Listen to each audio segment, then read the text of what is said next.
So today, me and Chad, we've been talking a lot about, or not we, but we've been seeing a lot of stuff being talked about, oh, these teams that come up and then they don't know how to stay up. And it's always, 2 years in a row now, it's going to be three up and three down.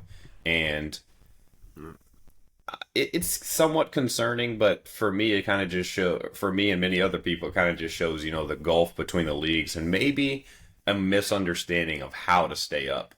I'm not going to sit here and say I should be a director of football and I have all the answers to your club's needs. All right. But I would gladly take the job if you have it for me. There you But go. we're kind of just doing a thought exercise, me and Chad, of, you're just thrown in as a director of football to a blank club with a 200 million euro budget.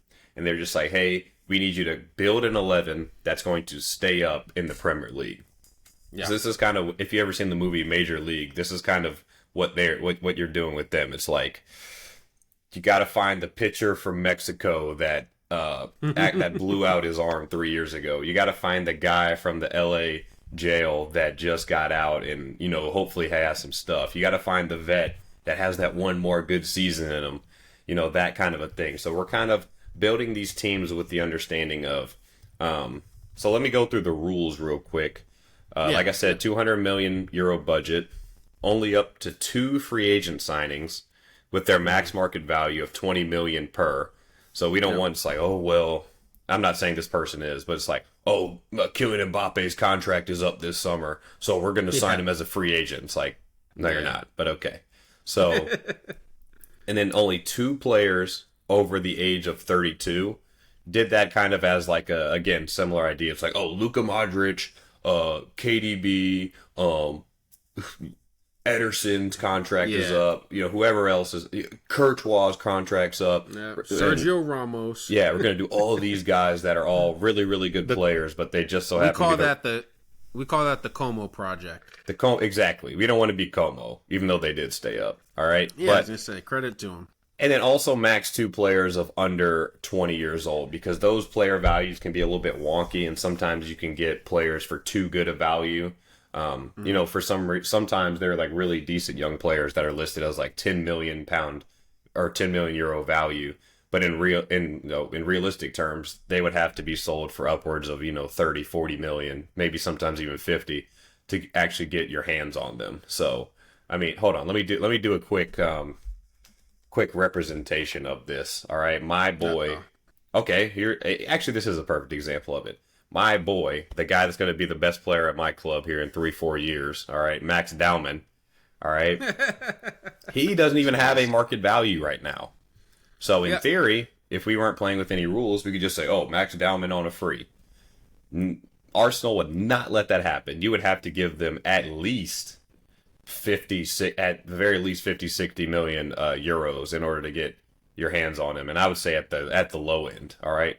Sneakily has 13 goals and 5 assists in U18 in 14 games, but that's neither here nor there. You were going to find a way to get that in there. I'm just saying. But again, just sort of representing that idea of like, we're going to use transfer market or transfer market. I don't even really know how you pronounce it. I'm going to say transfer market because it sounds cooler. Transfer That's market what I say, as sort of our that. base that gives us the values of these players, and we're just going to start building from there. We're going to each kind of build a team and see whose team would end up being, better in your guys' opinion. Obviously, my team's going to be better, but I'll let Chad. Should we bring back a Huddle FC or an in the huddle tradition and do live Rochambeau? Absolutely for the first pick. All right, 1 out of 1. Yeah, just one. All right, Rock. Hold on. Start over. all right. I gotta get my strategy. 3, 2, 1. 3, 2, 1. All right. 3, 2, 1. Okay. Hold on. I got this one for sure. All right. 3, 2, 1.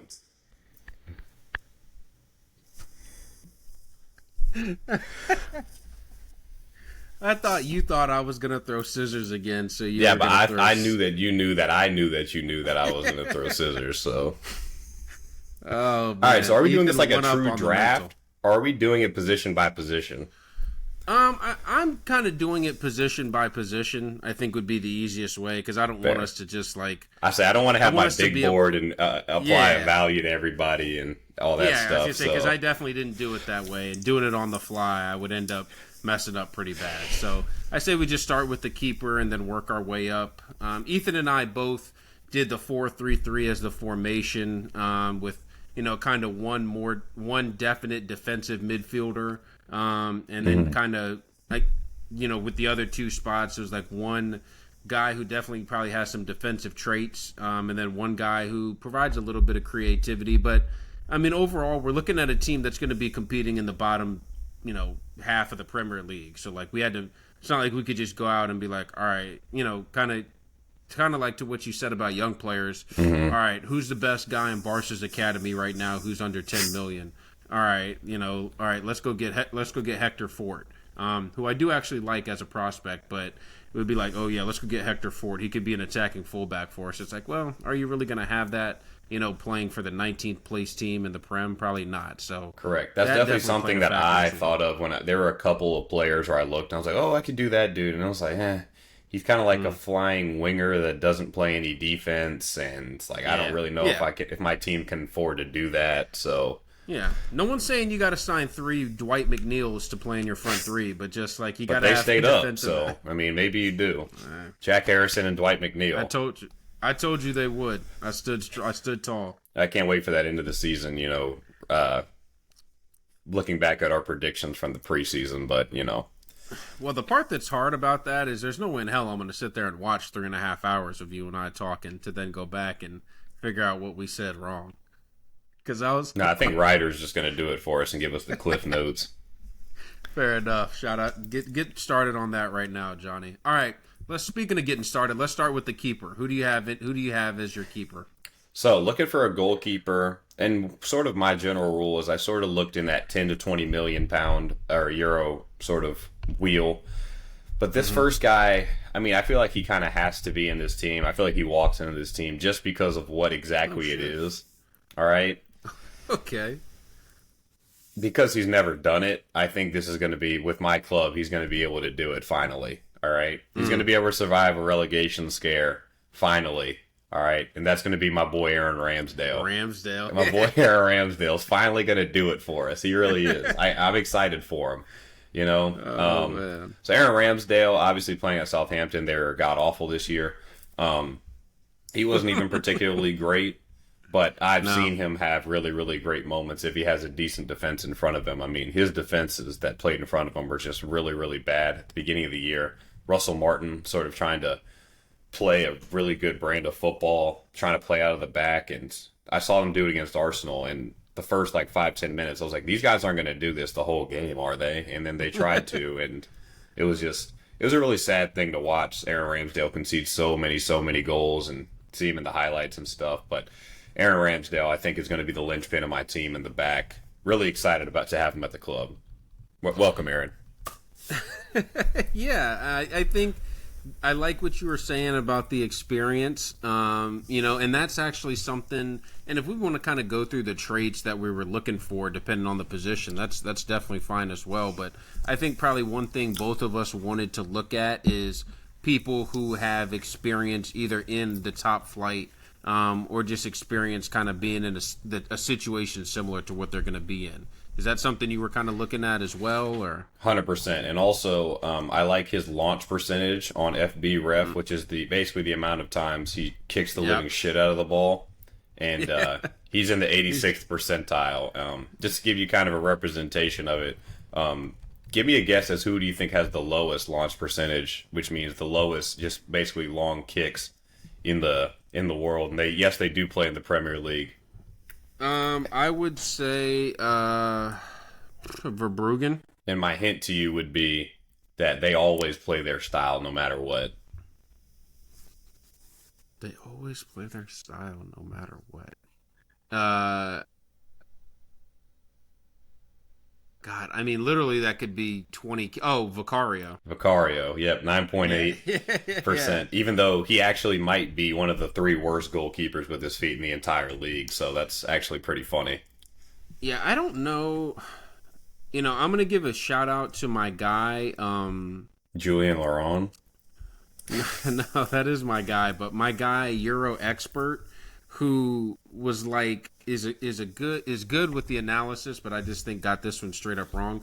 He was always pushing for Vicario as a bet needs to be the number 1 for Italy over Donnarumma, and like just hated Donnarumma, and obviously this is the worst time for that. But I never understood the Vicario. That's a completely separate topic, but I never understood the Vicario. I like the Ramsdale shout though.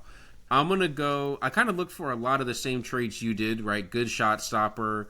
Guy who's not going to be super active in possession as far as, like, passes, all that. Even defensive actions, I didn't really think is, like, super important because I'm not going to be sitting there playing a high line, as a team that's in 19. Mm-hmm. So I just wanted a shot stopper, really.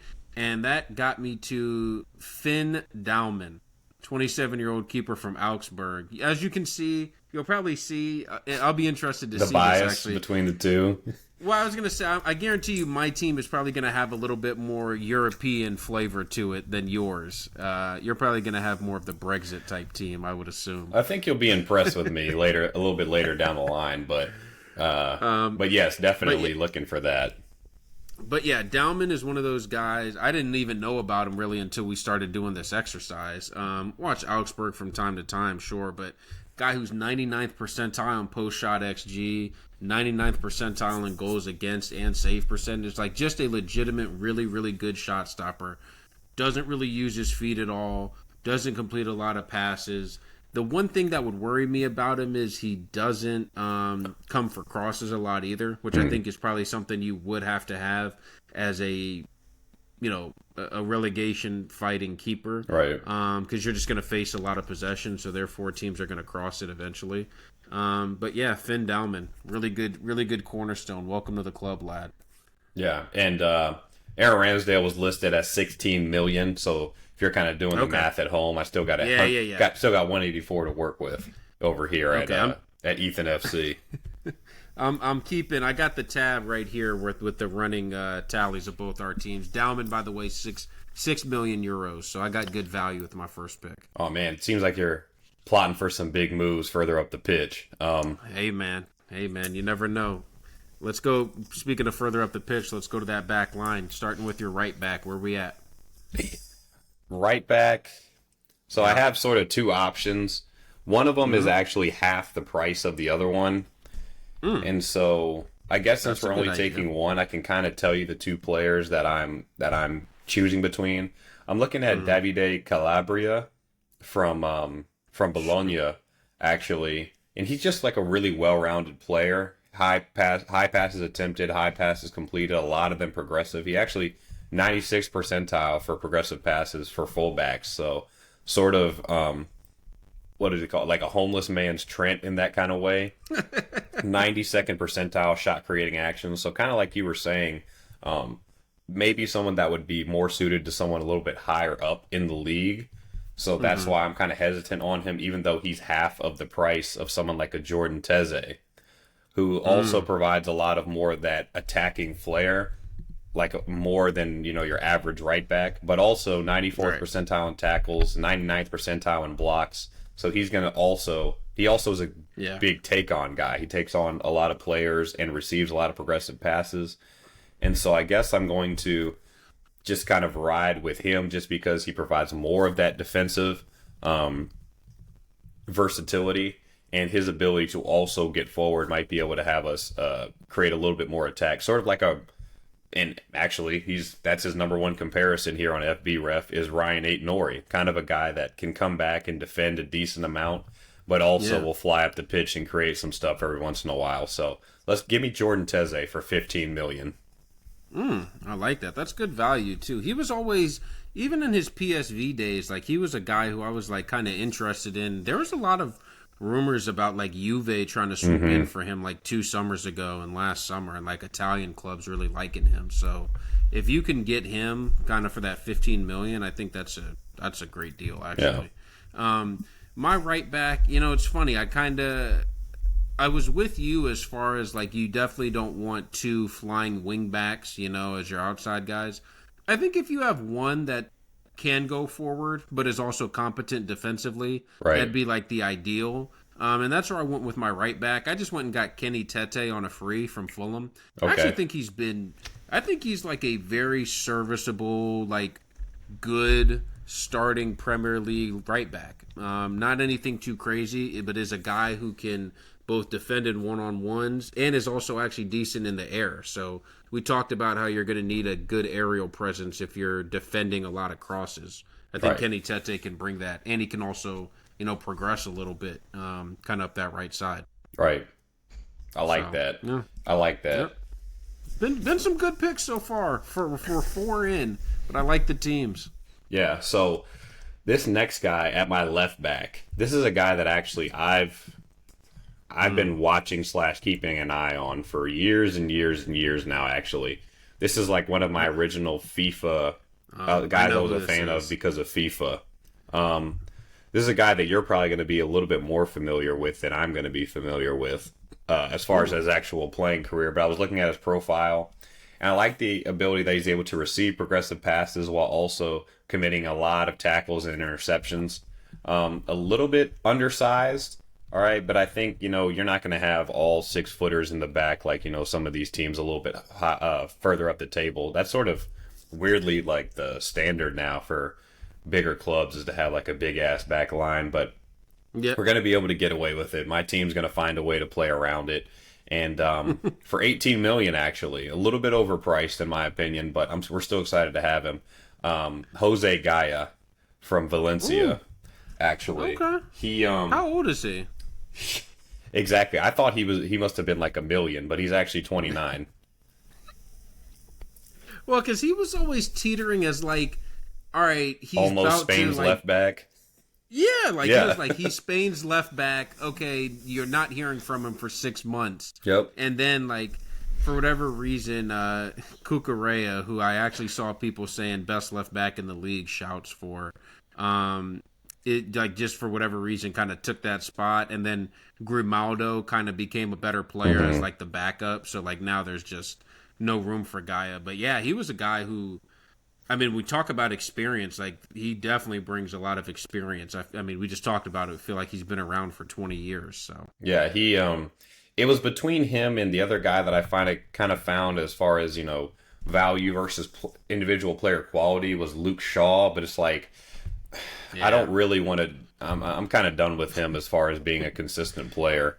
Yeah, also, another reason why I didn't look the way of Reece James, who actually had a pretty decent valuation on him as far as his quality, but I'm just never going to believe that he's going to be fit enough to be my everyday fullback in my relegation scrap.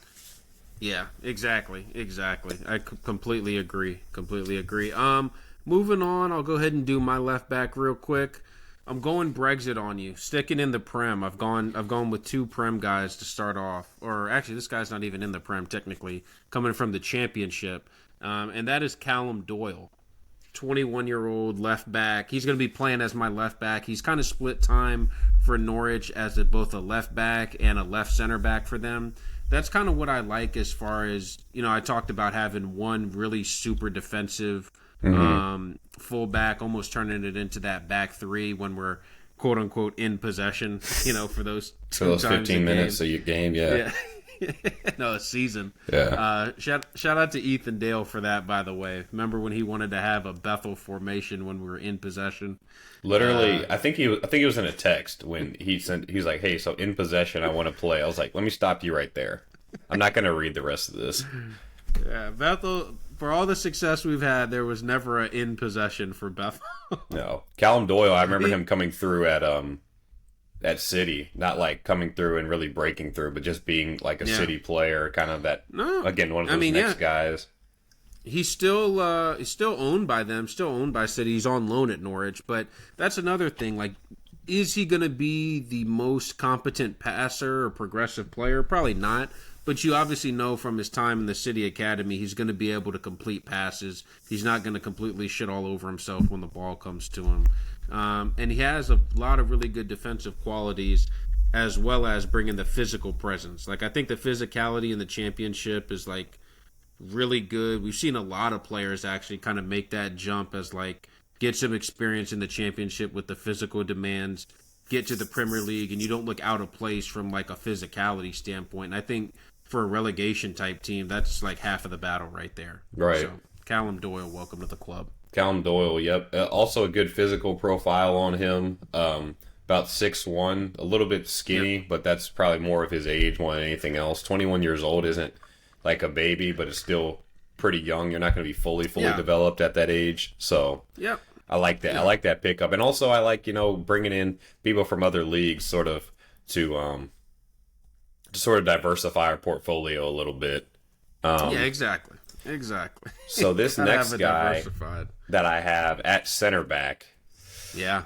I was gonna pick between these two, but I think I'm just gonna leave both of them actually. Now that I'm looking at my budget, I'm going to go with a guy that's listed as 15 million, and this guy kind of falls into the camp of what we talked about before about a guy that sort of looks like maybe he should be outside of our range, but I mean, judging by who he plays for right now, I think it's well within our rights to say that he could go to a smaller Premier League side, and that is for 15 million, Milan Skriniar.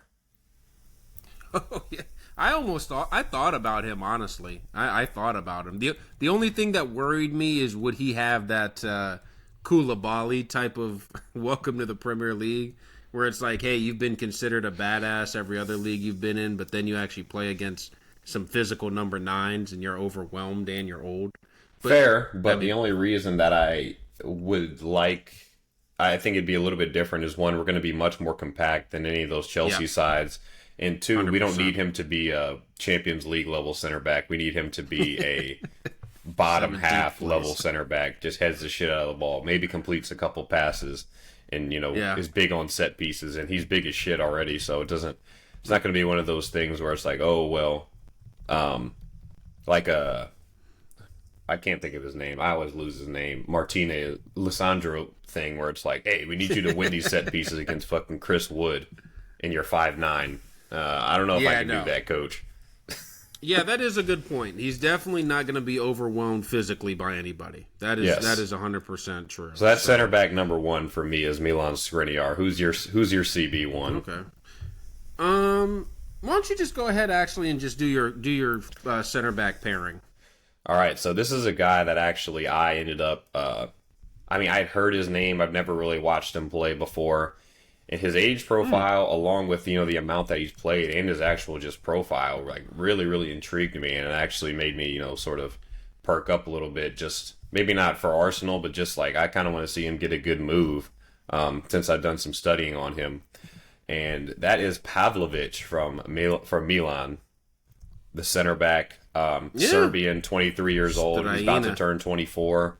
And I was really, really impressed by his profile, his progressive carry rate at 99%. And again, I'm not going to say that we're going to be the most progressive and teams are going to sit off of us, but in those times where he can burst forward and play a progressive pass, because he's also has pretty good progressive passing numbers, he's able to do that. And also huge tackle numbers, pretty decent in the air as well, with the 2.3 aerials won per game, tackles 2.6 a game, which is in the 97th percentile. So he kind of brings a little bit of, he's going to be more of the technical of the two center backs, left-footed as well, so he's going to fit in well right next to Skriniar. So I think those two, Pavlovic is 6'4", Skriniar is not much smaller than that. So I got two big-ass guys, one more of a ball winner, win the ball in the air. The other guy, decent ball winner, but also has that technical ability to walk in between lines, but also play in between lines. So I kind of like our mix that we have right now. I tell you, dude, there's nothing more. There's nothing that screams Premier League relegation battle than just two Eastern European center backs just literally heading the shit out of every ball for 90 minutes for 7 straight months. Hey, well, I know they're not all I Eastern European, but it kind of gives, what Forest have done this year, and just like, hey, we're gonna have some big ass motherfuckers back there, and you're just not gonna be able to yeah. like play through them or play over them. Sorry. No, absolutely. No, absolutely. I like it. I like it. All right. Moving on to my center He was back 18 pairing. million, I'll just by go the ahead way. and do both of them back to back.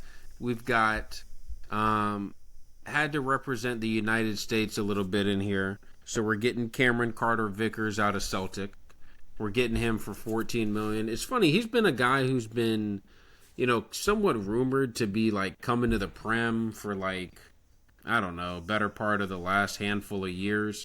But I don't know if it's ever really been quite at that level. I think physicality-wise, like he has everything that he would need. Actually a little bit smaller than I think you would think. Is only listed at 6 feet, but 200 pounds, so definitely a strong-bodied guy. Jesus. You're going to be playing, I know, kind of a unit.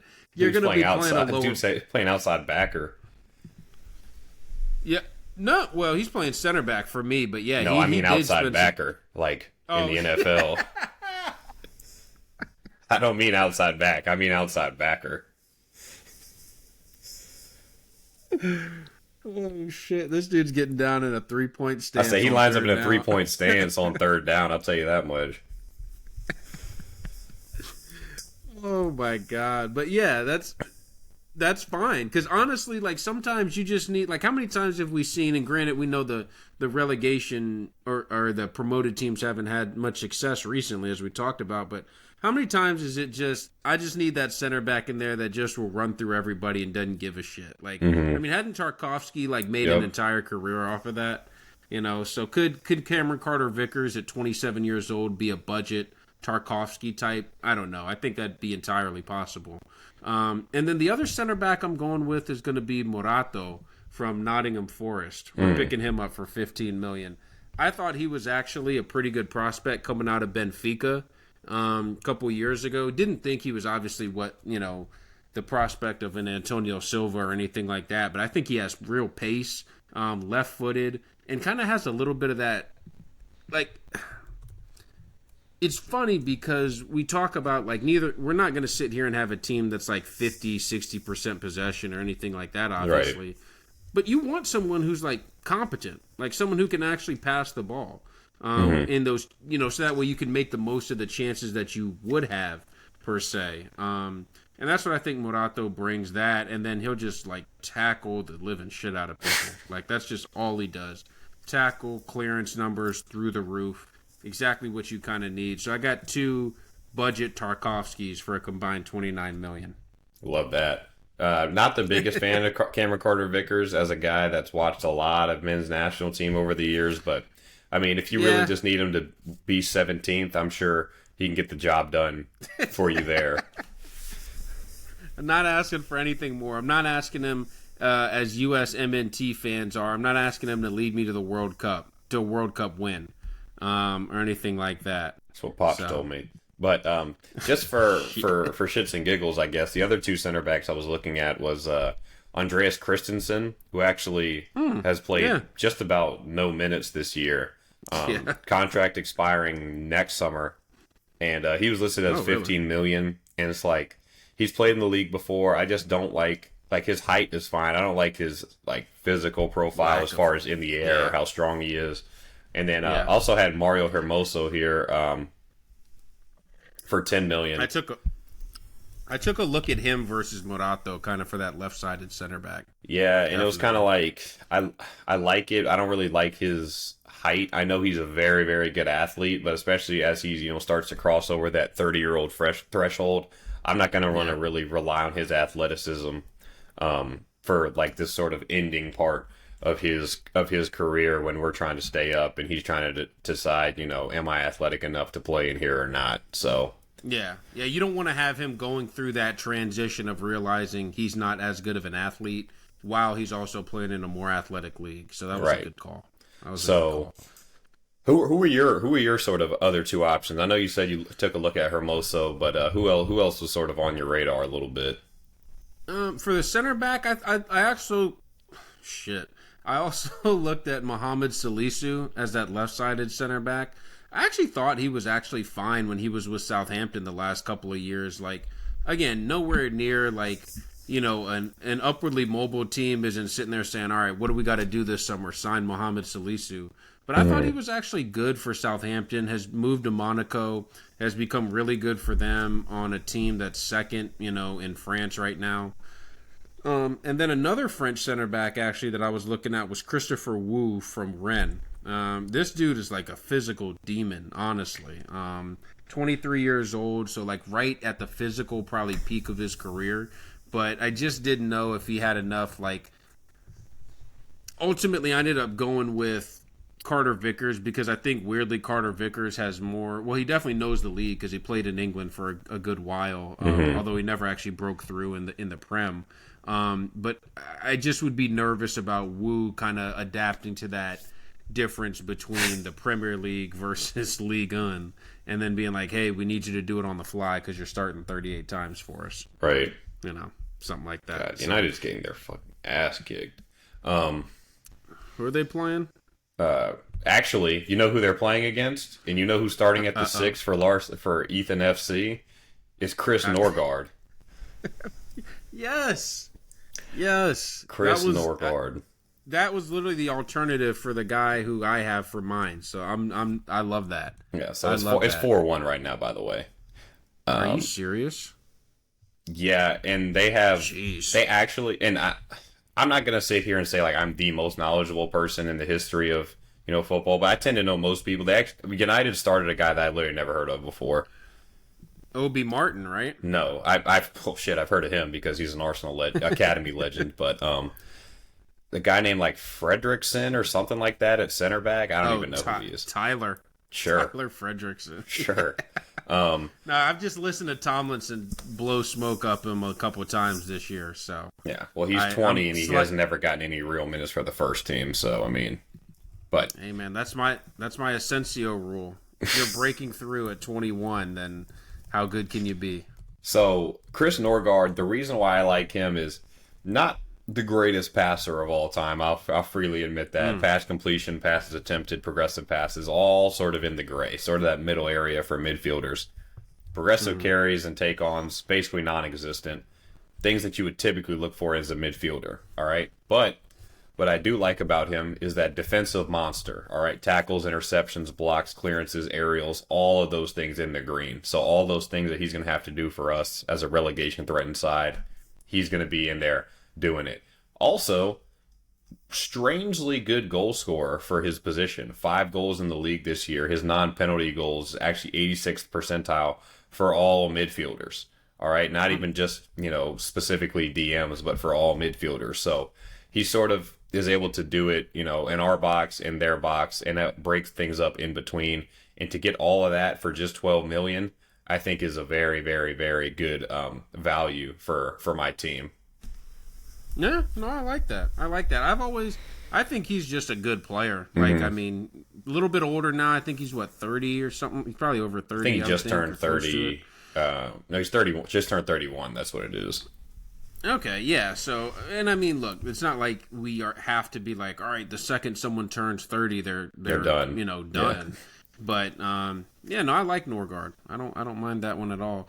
As I said, he was my alternate to. I don't know why I'm having such a hard time with alternate versus alternative right now. But he was my alternate to Florentino Luis. This is a guy who I've talked about to anyone that's ever listened to me for about a good 3 years now.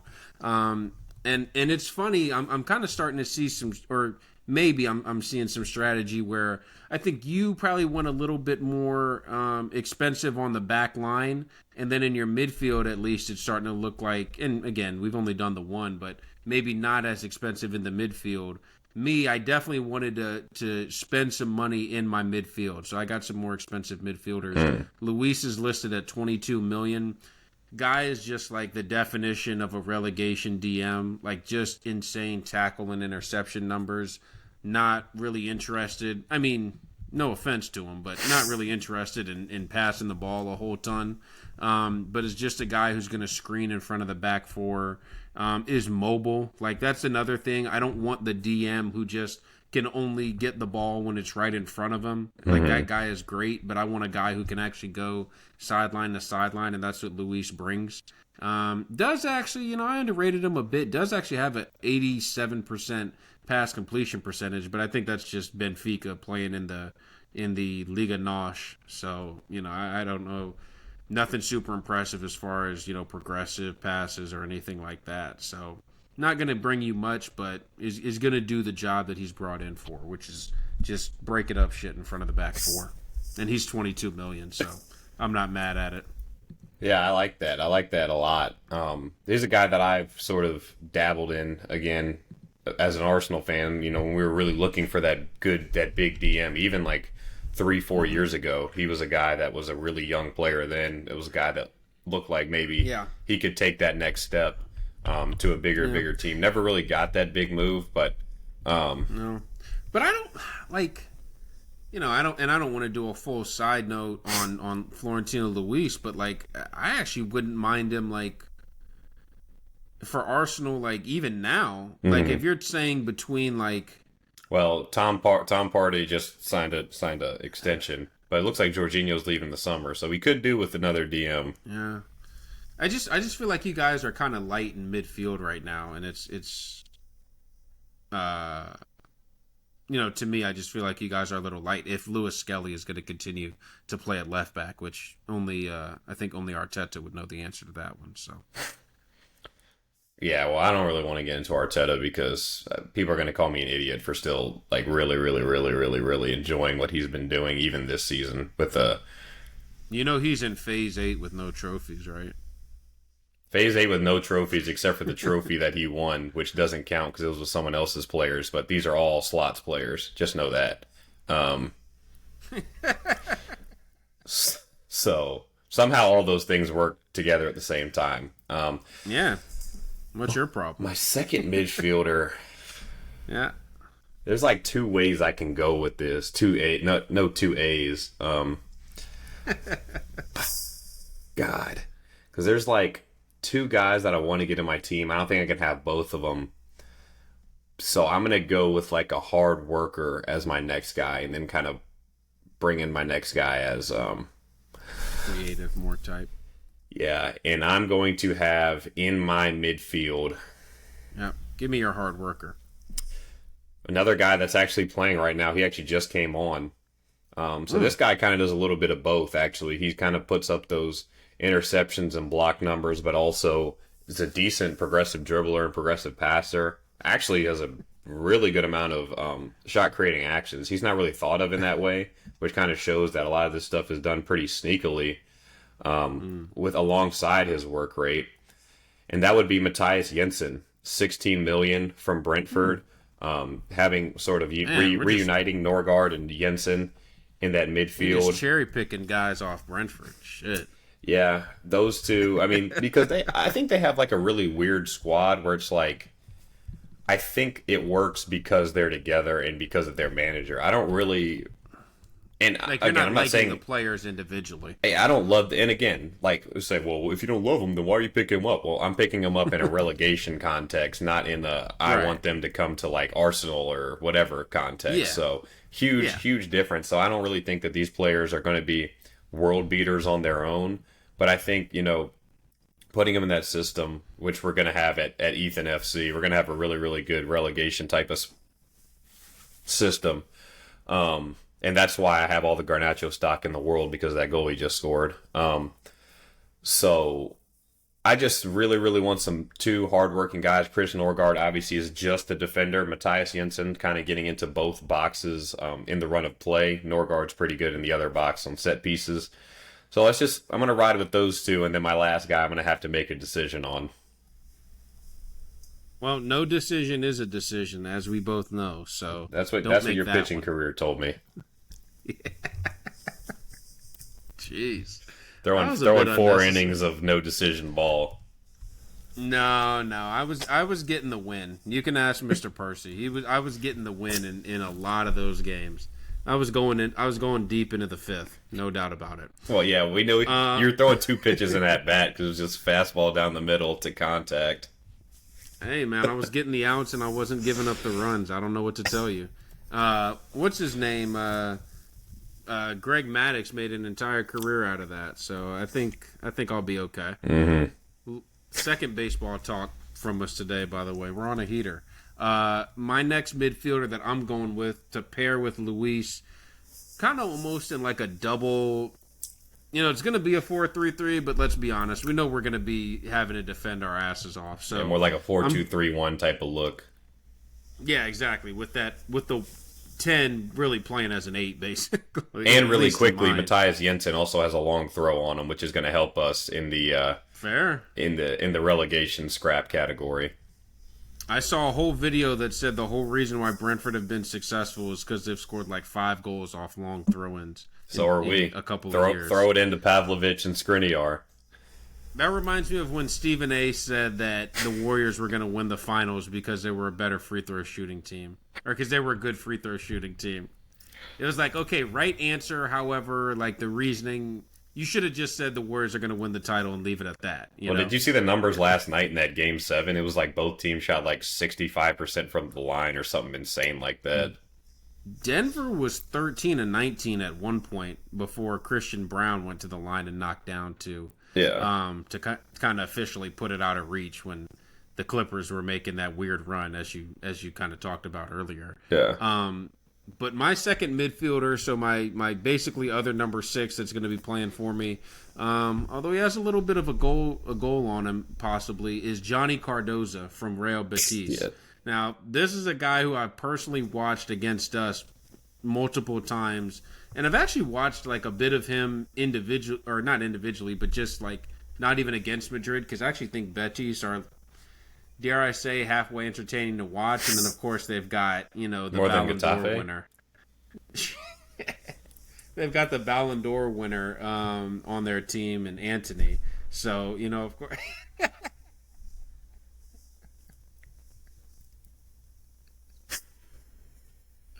I was not expecting that. That was great. But yeah, Cardosa, not going to really complicate it. 78th percentile in tackles, 99th in interceptions, 90th in clearances. 79th percentile on successful take-ons. Those are all numbers that I think you really need when you're talking about, a midfielder for a relegation type of club. Love the fact that he's 43rd percentile for passes attempted, so we're not even going to be asking him to do that. Really, we're just going to be asking him to win headers in the box and clear the ball. Kind of be that him along with Florentino Luis as that second back line, or that first line of defense, before they get to the actual back four. He also, the thing I like about Cardoso, he's also 98th percentile in just being absolutely horrible in a U.S. shirt. So I like that about his game. When he can't get it done against like Costa Rica, I really like that for him. So hey man, I've got 2. You got too many Americans already, so you're definitely going down. Unless you play for Fulham. I got to be honest, I forgot, and yeah, that's a good point. But I kind of forgot that Cardoso was American. It's almost kind of too hard to like. Because we don't have like a naming pattern that's like, oh, that guy sounds Serbian. Oh, that guy sounds exactly like. And Cameron Carter Vickers also is like the most English person of all time, and he just plays for us. I mean, it's like the idea of Florin Balogun playing for the U.S. and then you hear him do one interview, and it's like, does this dude even speak English? Anthony Robinson. Yeah. Yeah. Exactly. I like Cardoso though. I think he's actually going to be like. He's going to be the guy that when we get relegated, he actually increases his market value. We end up selling him for like 40, and that allows us to kind of stay running as a club. The Liam Delap corollary, you could call it. Yeah, exactly. We're just going to be Ipswich. Competent, but at the end of the day, definitely not staying up. All right, give me a third midfielder. Who's doing the creating for you? I like to call this the Ross Barkley role. Kind of what he did for Luton last year, giving them half a chance to stay up, even though this year they're like going down from the championship. So, the double doink. Yeah, Shout out to so Parky. gosh, there's two guys. Yeah. One of them Mm. doesn't have a club right now. Actually doesn't even have a market value listed on Transfermarkt. That'd be a good value signing for sure. The other guy, all right, let me double check. Yeah, his is a contract expiring this summer. So again, I don't know how that's going to count. He definitely has a what's it called? Yep. A market value. Okay. And God. You know what? I'm going to give him a second chance. This is the Ricky Vaughn signing in Major League. This is the Paul Crew in longest yard. Give me at my number 10, my 8 come 10 position. Give me Paul Pogba. I knew it. Give me Paul Pogba. He's looking to rejuvenate his career. He wants to get back in the Spain or in the France team. He'll play for anybody. Confirmed. He'll have a little bit more fire in his heart. Give me Paul Drogba.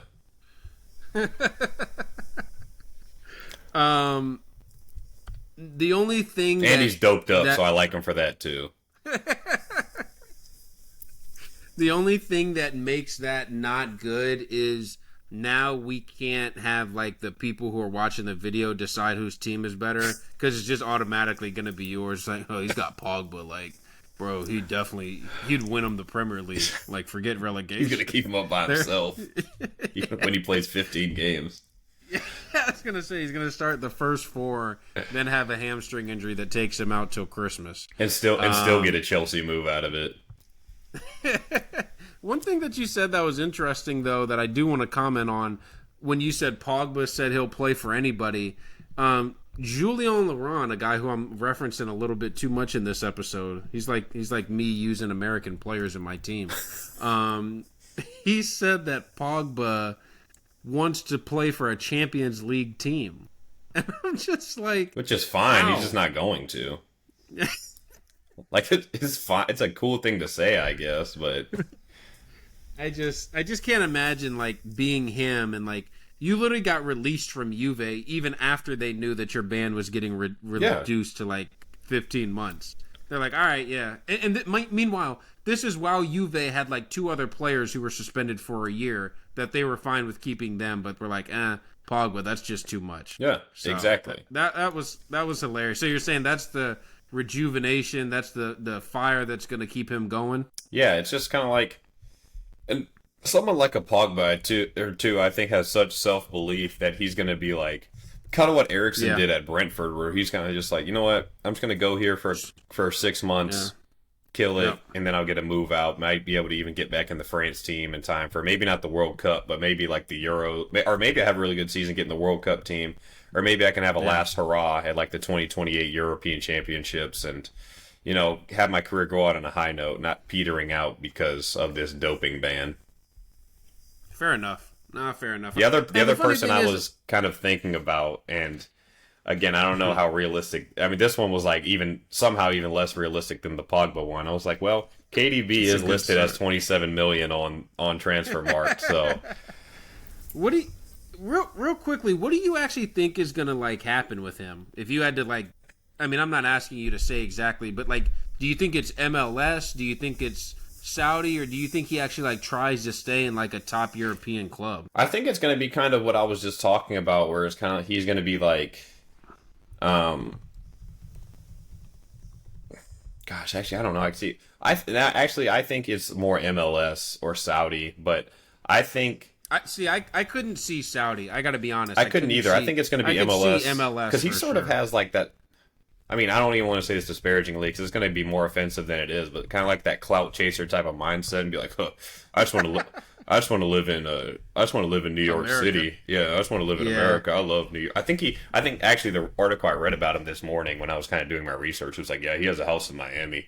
So I could see him just being like, oh man, I just really love America and I just want to live there. And I heard Playboy Cardi spends a lot of time in New York City, so I want to hang out with him. So I can see that being a thing. But at the same time, like I said, since Paul Pogba is such a beloved figure, I think even within like the footballing world, is because of his actual ability.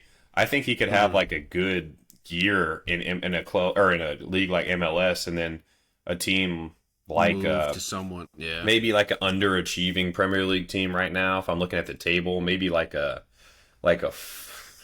probably a team in London because he'll want to be in London. Maybe like a Fulham or something like that, or like, hey man, we'll give you a chance if you want to come play for us. And then he's kind of like, or like, you know, like a team like a Forest, if they made the Champions League, being like, hey, we'll give you Champions League football if you come play for us. And it's like, oh man, I can play Champions League football, but also not have huge expectations on my shoulders. And again, kind of just playing his way back into the spotlight, I think is where his career is right about now. Yeah, you know, it's weird. I actually think the only way back into like a serious team for Pogba is he has to kind of go through France first, like a club in France. I mean, like a Monaco. You know, I was gonna say Monaco, but like, I mean, I don't really know too much about Monaco, so I'd only be guessing if he would. And you know, like, would he even fit in the team? I don't even know how much of a question that really would even be, as much as like, hey, cool, you know, we're Monaco, we don't have a ton of fans. We're going to sign Paul Pogba just to bring interest to a team that can't offer Champions League football. You know who's going up, though? Paris FC. So I think he's going to want to play for them. Paris FC is going up. They've got the LVMH founder as like their owner, so they've definitely got the money. If you know, I don't know what the French financial fair play rules are, but if they're just like screw it, then clearly they're non-existent because PSG have spent $200 million every year for the last decade and nothing's happened to them. Well, they're underdogs, and they're still underdogs, which I really like about them. Yeah, you guys have spent some money, but I don't think anyone's quite spent PSG money over the last half decade or even decade, which is so funny because they're like, yeah, you know, PSG, like, they decided to change the way they're building the side. Like, so they spent 180 this summer and then 70 in January. Yeah, that's what I'm saying. It's like, I mean, it's like what we talk about with, you know, what I always bring up all the time when I shit on Liverpool, which I think is your favorite thing to do, but it's my favorite thing that I do as well, where it's like, hey, give us credit. We didn't spend $250 million. We only spent $180 for both. We spent $180 in both windows instead. We didn't sign a £100 million player. We signed two £80 million players. Right. Yeah, honestly, that's exactly what it is. It's like, oh man, they don't have any. You know, the whole thing about like, oh, they don't have any superstars. Like, they don't have any superstars anymore. It's like, whose fault is that? Let's see. Kvaratskhelia cost a shit ton of money. João Neves, he didn't cost a shit ton of money, but he cost a lot of money. Barcola was not cheap. I'm pretty sure people know who Ousmane Dembele was. They got like $200 million in strikers sitting on the bench or out on loan at other clubs. Doué was a bigger move. It wasn't like a £3 million move or something like that. No, yeah. I mean, Doué was 50. But I'm just saying, like if we're talking in the aspect of like 100 million, 80 million, like he wasn't but he wasn't like chump change. Yeah, no, absolutely. It's like the people who try and think that Ahmed, like, oh man, nice little signing out of Atalanta. It's like, no, you spent like 30 million on him. He also just scored to make it 4-3, so comeback is on. Shit, good for him. I'm glad you said that before I said anything too negative about him. All right, last midfielder for me. I'm actually going to go for my creative guy. A little bit younger than who you were looking at, but kind of the same profile as far as, like, I just want a guy who can really create. A guy who can be creative. Joey Veerman is my pick. That was a name that came up in my research as well. I like, for some reason, I just feel like he's been a bit underrated. Like, he's 26 now, so he's obviously not, like, young. You know exactly what he's going to be. He's going to be a guy who is just outrageous when it comes to any sort of creation numbers. And yes, I know a lot of that is, you know, just the fact that it's Netherlands. But like when you're 99th percentile progressive passes, 99th percentile shot creating action. I was about to say his freaking FB ref page lights up like a Christmas tree. Yeah, like touches in the attacking penalty area, 87th percentile. Like he is just whatever you can think of as far as like attacking or forward movement, like he can do pretty much all of it. So am I going to sit here and say he's going to be able to run games for a relegation team? Absolutely not. But can he have, maybe a couple games he's making some progressive carries, a couple games he's getting in the opponent's box, a couple games he's getting some shot creating actions. You couple all that. Because I think one of the things, like, when people are like, all right, how do you avoid relegation or survive relegation? All right, we have to score goals. We got to find someone who can score goals for us. And it's like, that's great if you have someone who can finish goals. Like, obviously, you're going to want that if you can get it. But it's so much more important, to me at least, that you have someone who's actually creating chances for this guy. Right.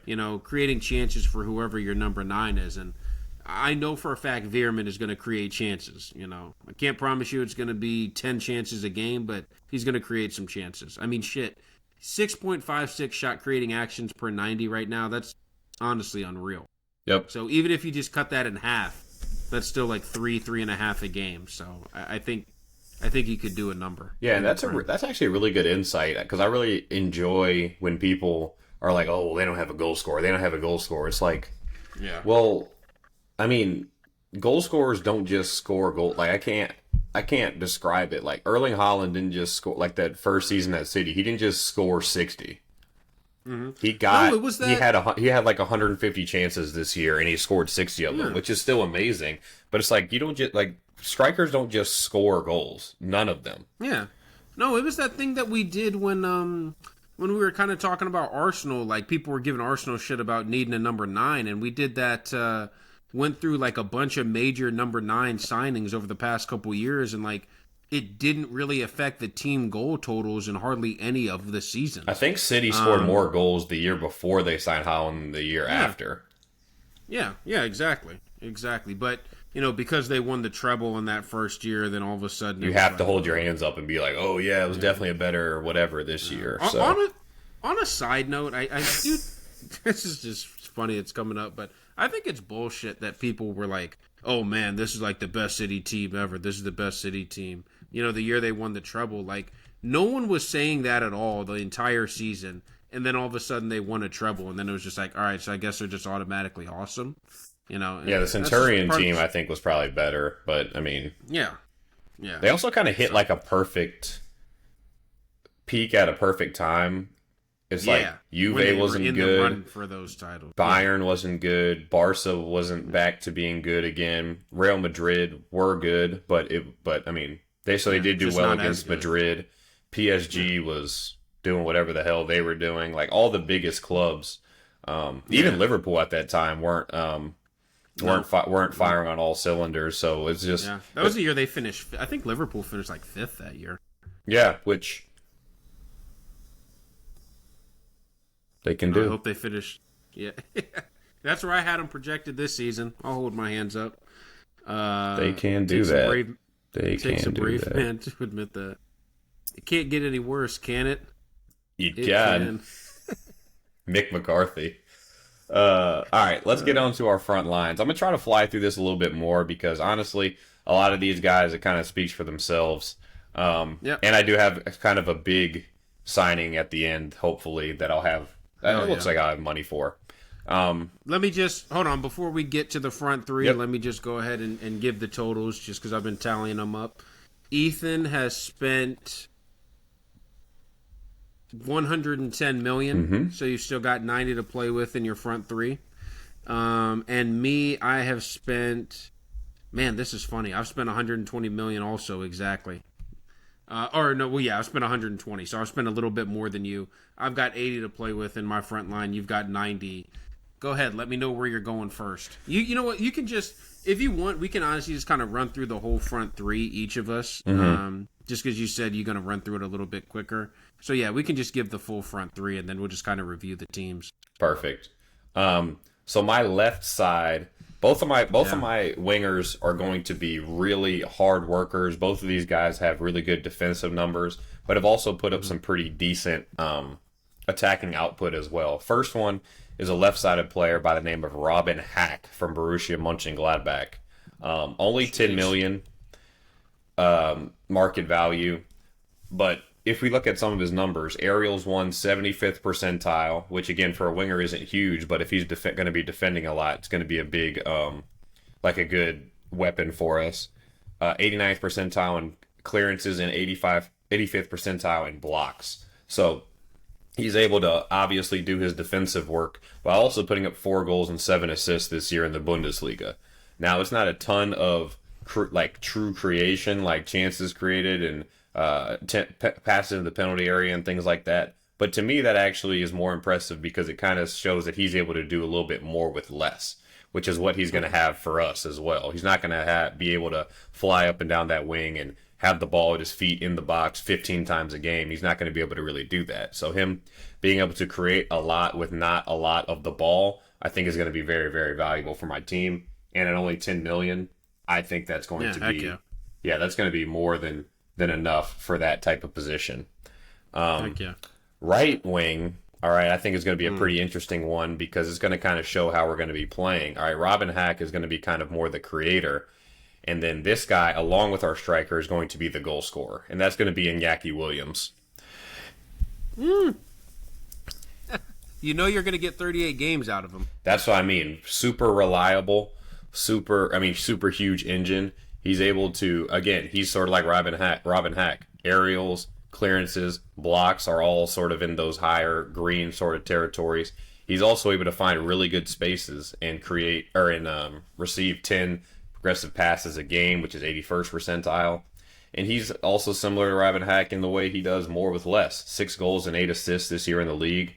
If you add on, what he's done in the Europa League, that's an extra 5 goals and an assist. So he's got about 20-ish goal involvements in all comps this year, which for a team that's not amazing. I mean, they've been having a good season, but it's not like they're a very, very elite team. For someone that's going to be worth, what was it? I think it was 20 million. I think that's really, really great value. The way he's able to convert his chances and convert his shots. And obviously, I mean, he's a physical monster. He's big, he's fast, he's good in the air. He can do kind of a little bit of everything. He's not a fantastic dribbler, but again, the way we're going to be playing is kind of going to be focusing play down that left with Robin Hack and Jose Gaia kind of getting around each other and doing those little combinations. And then probably the way that we're going to play when I'm, coaching the team, Paul Pogba's going to sort of be, filtering over to that side, those 3 doing a lot of creation. And then on the back post, we're going to have guys like Iñaki Williams, Matthias Jensen coming in to, finish balls off, as well as our center forward, 22 million from Napoli. All right. Romelu Lukaku coming back on English shores. Oh my God. The 5th return. Your team is going to be called Second Chance FC. Second Chance FC. We got Pogba, we got Lukaku, we got at this point Skriniar, who never really took that step to being a Ramsdale. I mean, even like Ramsdale, or Gaia. Norgard, who was like supposed to get a move basically ever since he entered the Premier League and has never really gotten it. So yeah, we definitely are Second Chance FC. And Romelu Lukaku, he's just going to be he's not actually great in the air because of his physical profile. You kind of assume that he is, but he's really not. But it's going to kind of be, targeting him in hold up and kind of giving him the ball, letting him spin guys and get shots off. Receives a ton of progressive passes as well. So if we have him and Iñaki Williams in transition receiving those progressive passes, I think it's going to be really, really dangerous. And somehow, some way, he's actually 92nd percentile for forwards in assists. Lukaku is so. No, he's not creation, I would say, but like his link up ability, especially this season, I think has actually been really good because he's not only linked up with the wingers, but he's also linked up with like McTominay, who's like been running beyond him in like certain situations, which I think is just hilarious. He's got 10 assists in the league, which is insanity. So he's 12 and 10 this year for that Napoli side. So I'm really, really excited to, add him to, I like that name for our team, Second Chance FC. I like that he's able to, sort of come in. He's won the league. He's going to win the league now with Napoli, and he's going to be like, what I really am missing in my career is a relegation scrap in England. He did go down with West Brom when he was like 17, but he's like, what, I kind of miss those days. So I'm going to go back and join Second Chance FC. Hey man, I'm not mad at it. I'm not mad at it. You definitely stayed well under the budget. I The know. funny part. Do you think you're going to be close? Uh, Let me think. No, not really. Not particularly. I I was mean, about to say, because I part of me kind of just wants to be like, hey, we each get like a wild card pick. yeah, I'll be so transparent with you. I did my numbers and then like I saw that I had a good maybe like 20-25 million left over or something like that. And then I was like, I mean, could I just swap out one of my attackers for like the name I kept thinking was a Kareem Adeyemi, who's like a 40 million guy. But I'd rather stick with the team that I have, you know, a little bit more because I think for the most part, you know, I got to admit the Lukaku I think would be crazy. But other than that, I think every signing we've had has been like realistic. You know, I mean, maybe you could argue Iñaki Williams isn't going to leave Bilbao, but like I think he would for like a decent pay packet, which you know a promoted team is going to offer him. So I think Right, and even like the Paul Pogba one kind of had like oh yeah, logic behind it in the way that it's like, absolutely, well, he kind of yeah, needs a way back and all that kind of stuff. yeah, absolutely, absolutely. When you reference the Ericsson, kind of like his return to relevance, essentially, like that's exactly what the Pogba one is. So I completely see that. But yeah, I'll just stick with my normal front three that I had while I was still kind of under the regular parameters. And I'll just give all three of my guys going from left to right. I've got Igor Paixão, 24-year-old from Feyenoord for 25 million. I think some of the stuff he was able to do in like individual, like isolated one-on-one in the Champions League, which was kind of like part of what helped make Feyenoord go to the. They made it to the round of 16, I believe, right? I'm putting you on the spot a bit, but yeah, whatever because you know round who they they made played. it to. Yeah, they played you guys, Yeah, right? Wasn't it? Yeah, I was gonna say I couldn't remember if you guys killed them or if it was PSV. I knew it was a Dutch team, but I couldn't remember. But I liked a lot of what Paixão did, and like someone would just kick the living shit out of it. He'd go run after it, and then you know I remember him cutting in on someone and then like scoring a couple. Oh, it was in the Juve tie. In the Juve tie, he almost like single handedly won that one. So a little bit of Doc Rivers. no, it was Syndrome in PSV play. that we played. They played against Inter. Okay, yeah, that's what it is then. Because they ended up knocking. No, PSV ended up knocking out Juve. Okay, sorry, those two teams like All those Dutch Feyenoord, teams to me are all just one. well, the Feyenoord PSV one is especially tough because they like have the exact same colors. Yeah. And I mean, really, even Ajax have the same colors as them. To be honest, if you're just saying like the red and white. But yeah, Paixão for 25 million. When I look at the attack, I wanted to mold it in like and this is going to be hilarious because they went from relegation scrap to fighting for the Champions League, but almost in like a Forest type of way, where I just want guys who like what you said, they're going to work their socks off, but then they're also going to be really good transition threats and like counter-attacking threats. So Paixão can bring both the pace and the individual quality. My other winger, my right winger, is going to be a guy who I've been like. This is an 11 of like guys I've been touting, and now I just finally have an area to like. This is your way to kind of get their names back out there. From Benfica, who I just think is like really, really freaking good. I mean, has the ability to beat a man both down the line and inside. You know, started off the year at Benfica this year playing on the left and like kind of playing as like a creator slash guy who was really cutting inside and making plays for Benfica. And now he's kind of adjusted ever since Andreas Sheldrip has kind of come into the side. Aktakolu has kind of moved into like this right winger who's like kind of like how you were talking about Iñaki Williams, more of a finishing the end of a play or like getting down to the byline and like can kind of just drag one across or something like that. But like has always had the work rate, 92nd percentile in interceptions, 76th percentile in aerial duels won. Like really, so those numbers like make a lot of sense for the type of team I'm putting together. And then just a dude who gets off shots, like he's getting off 3 shots per 90 as a winger. So I really like him a lot. Then my number 9, who I've got for 20 million, is going to be Rodrigo Muniz from Fulham. This is a guy who, like, it's funny I'm if not a fan. No, I know, but look, if I can get a guy who actually has some Premier League goal scoring experience, because he's actually put up like 2 seasons in a row where he's been like He has 8 9 in the league right now, which is and shocking. Or I mean, shoot, he's 8 goals and 800 league minutes or 900 league minutes this season. Yeah, and last year he was 9 goals and 1,600 minutes, and I get it. Consistently as a finisher, he's definitely not there, so I wouldn't even come close to arguing that with you. But I just think, like, I don't know, 24 years old, he can kind of start to hit his peak finishing-wise. Maybe not athletically he won't hit his peak, but finishing-wise, I think he can start to hit his peak. And if he can bag 10 to 12 for us, then I'll be happy. yeah. I mean, that's And it being 3 times the amount of minutes as he's got this year, so yeah. I would think he could at least do something. I kind of wish I got a little bit more expansive with my again my budget. I still had 38 million left over. Even if I would have, even I think this would somehow make let's it. do this. Well, go on. Let's do this. Give me one guy that you would be like, all right, if I was, I mean, I know this is putting you on the spot a bit, but like still staying within reason. Like, who's a guy who you automatically are like, all right, I would want to upgrade this position. Not even like with a specific guy, but like a guy who you would or a position you would want to upgrade.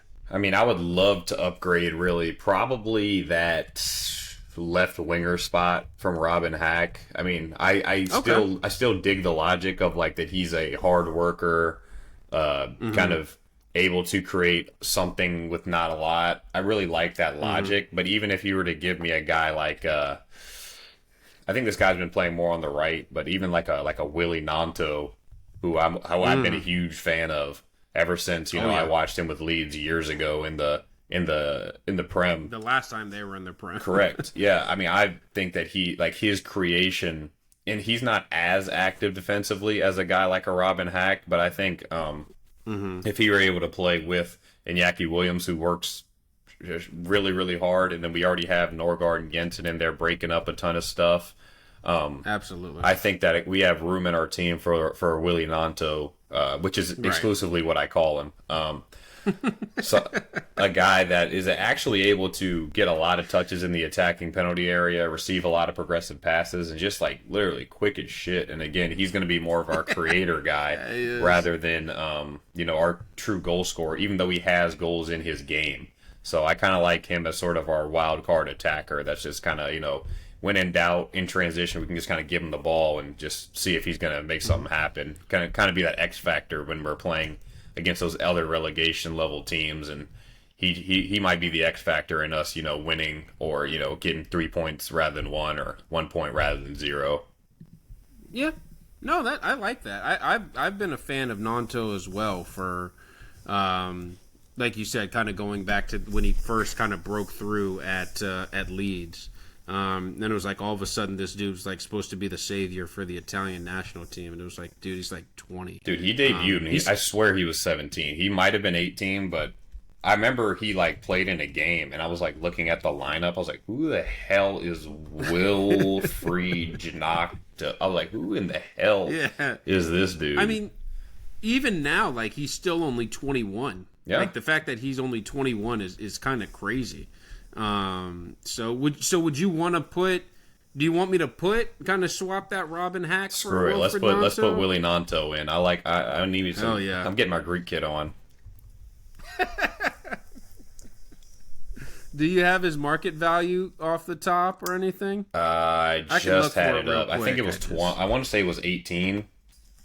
Oh yeah. So you're living on the edge, really. Well, if I could really have both of them, then another guy I was looking at was Jorgen Strand Larsen, just because I like his mobility and his ability to be in hold-up play. And he's actually scored a shit ton of goals. I didn't know he had 13 for Wolves this year. Yeah. Dude, he scored in like 5 straight games for them. Wait, which 5 games was that? I think something happened and then he scored in like 5 straight Hey games. man, What happened? You're not allowed to. You're not allowed to bring that up. I think they also won You're not those 5 games too, which was weird because they were in like a really big relegation scrap, and then he was like their best player and like a guy that needs a United move. Got suspended actually for being an idiot, and then they started winning all of a sudden. Much better. It was weird. Yeah. Yeah, we don't talk about that. Sorry, Floyd. But yeah. Okay, so I've got Nyanto in there for you for Robin Hack. Do you want to say screw it and put? I'm assuming it'd be Strand Larson over Romelu Lukaku. Yeah, Strand Larson. He's an extra 5, so okay. I think I'm only spending an extra like 13 million or something like that. Yeah, exactly. You're still only at 175, so. I like that. You've got a nice little team there. What about you? Were there any guys that you kind of saw or heard or sort of had on the back burner that now you can afford to put in your team?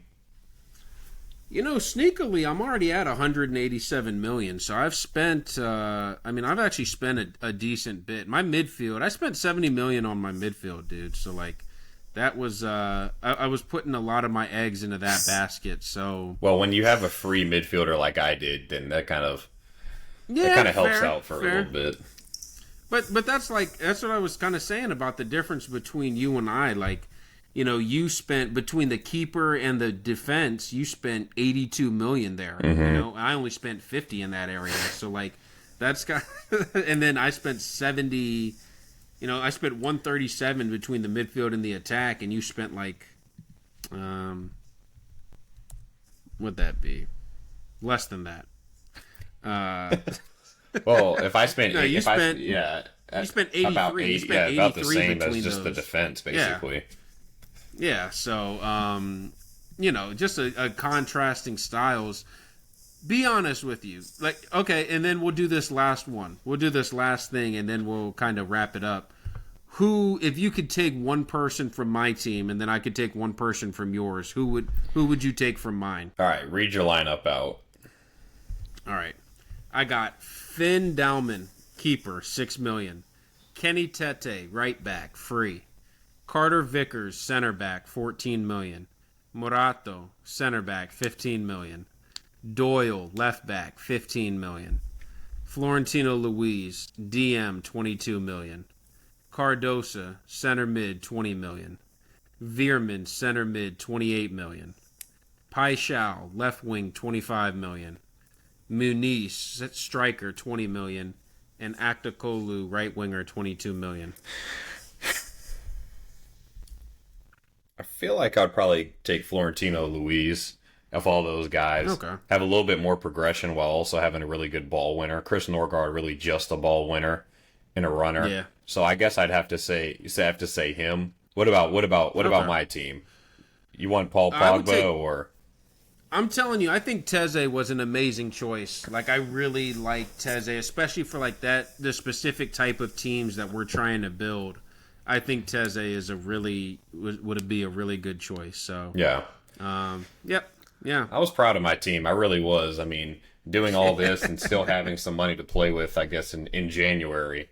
Absolutely. I was going to say, you can make an emergency signing if your team's in 20th. Yeah, if my team wins one game out of 13, going into January, I can spend 200 million and then still play underdog when it comes to the league. Oh, is there a team that did that? I don't know. Manchester-based team, maybe? I don't really remember exactly where they were, but I think it was around that area. Okay, fair enough. I like it. I do like it when teams are able to play underdog. I think after spending a shit ton of money. Think, the sport just somehow everyone finds a way to sort of play underdog in some sort of way. Hell, even you guys, the biggest club in the world, have found a way to play underdog this year. It's oh man, even the refs are against us. And Barca's oh man, we only have academy players. We can't even spend money. Everyone sort of finds their own way to play victim in the game. Even Bayern is oh well, Bundesliga, we don't make as much revenue as everybody else. We've only got 2 center backs. Well, that's the thing that I'm convinced teams are doing now is they're just making their team shitty to be hey man, if we lose the league, don't blame us. Exactly. So, Yeah, man, I'm really excited about my team. I think we're going to stay up next year. I really think that Skriniar signing is going to be what unlocks our team. I'm telling you, your center back pairing is like if they were somehow from Manchester instead of Eastern Europe, like Moyes would be banging on your door asking if he could manage the team. He'd just be posted up outside the training ground for 6 months. Exactly. Being like, can I please just coach this side? We really hope that you guys enjoyed this little exercise. It was something fun that Yeah. we kind of, because at the beginning of the season I kind of had a little diatribe on it, on how to stay up, like what kind of things you need to focus on. And now that we've seen Absolutely. that the teams didn't listen to my advice for some reason, and all three of them are going back down. This is now kind of a love letter to like the Leeds, Burnley. the Leeds, Burnley, and whoever else, Sunderland combo that are going to come up. Most likely Sheffield, I would think. If it's Sheffield, that'd be literally hilarious. I think it's Sheffield, Coventry, Sunderland, and someone else. But